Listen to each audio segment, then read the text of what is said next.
ඊළඟ තමුන්නා තියෙන දේ තමයි නියඟේ. බොන්න වතුර ටික නැහැ. ඒකයි ජීවත් වීම බෙද ප්‍රශ්නය.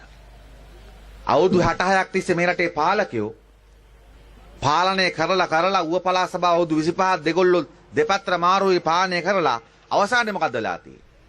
තමුන්නාට ඡන්ද දෙන්න වෙලා තියෙන්නේ මොකටද? ජීවිතේ බේරා ගැනීම වෙනුවෙන්. තමුන්නාසට 66 අවුරුද්දකට පස්සේ පත්වලා තියෙන ඌව පළාත් ජනතාව පත්වලා තියෙන්නේ මොකද්ද? ජීවත් වීම පිළිබඳ ප්‍රශ්නයක්. ඔබ ඉල්ලන්නේ මොනවද? ඔබ ඉල්ලන්නේ සීනි කිලෝ එකකින් මිලාඩු කරලා දෙන්න කියලා නෙමෙයි. ඔබ ඉල්ලන්නේ පොඩි කාට හොඳ ඉස්කෝලයක් හදලා දෙන්න කියලා නෙමෙයි. ඔබ ඉල්ලන්නේ ඉගෙනගත්ත කොල්ලට කෙලට සුදුසුකමකට රස්සාවක් දෙන්න කියලා නෙමෙයි. ඊට වඩා ඔබට තියෙන ප්‍රශ්නේ මොනවද? වතුර ටික. අද තියෙන්නේ මේකයි. මේ පාලනයට අලුතෙන් ඔබට දෙයක් දෙන්න බෑ. තවත් මේක කුණු කරනවා මිසක්. හැබැයි ඉතින් දේශගුණය කාලගුණය වෙනස් කරන්න අමාරුයි. මොකද එහෙම පුළුවන් නම් අපි අපේ අමර ඇමතුමාට ඒ අමාත්‍යාංශය තරම් දෙනවා. ඒතර අවශ්‍ය වෙලාවට වස්සන්න පුළුවන්, අවශ්‍ය වෙලාවට පායවන්න පුළුවන්. ඒක අපි කාටවත් තීරණය කරන්න බෑ. නියගයත් එක්ක අපි සියලු දෙනාටම යම්කිසි පාඩුවක් සිද්ධ වෙලා තියෙනවා. ඉතින් අපේ පැත්තෙන් අපි යම්කිසි සැලැස්මකට යමු. අපේ දිස්ත්‍රික් සංවර්ධන කමිටුවෙන් අපි ජලාශය ප්‍රසංස්කරණය කරන්න යම්කිසි මුදලක් කඩිනමින් ලබා දෙන්න. ඊටමත් ඉක්මනට මේ වැඩ කටයුතු ආරම්භ කරන්න පුළුවන්. ඊළඟ සතිය වෙනකොට සභාපතිතුමා මිලියන 10ක් විතර අපි සල්ලි එවන්නම්. ලබන සතියේ වැඩ කටයුතු ආරම්භ කරන්න පුළුවන්.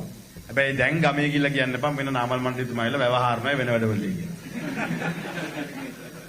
නේමතුමා මොකද ඔය වැව් පැත්ත පළාතක එන්නත් බයයි මම.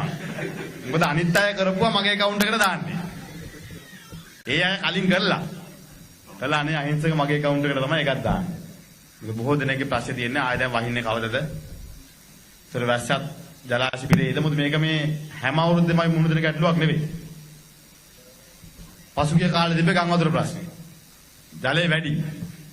ඉතින් මම ඇමතුමාට දැන් කතා කරේට ඇමතුමා අමාත්‍යාංශයේ දියුරුම් දීලා එළියට බැස්සේ ගම් වතුරට. ජනාධිපති ලේකම් කාර්යාලයේ දියුරුම් දීලා නේ ඇමතුමා? වැඩ බාර ගන්න ගියත් බෝට්ටුවේ. ඒ නිසා එක දෙයක් කියන්න ඕනේ ගම් වතුර වෙන්න පුළුවන්, නියගේ වෙන්න පුළුවන්. හැබැයි මේ දෙක දේශපාලනීකරණය කරන්න යන්න එපා.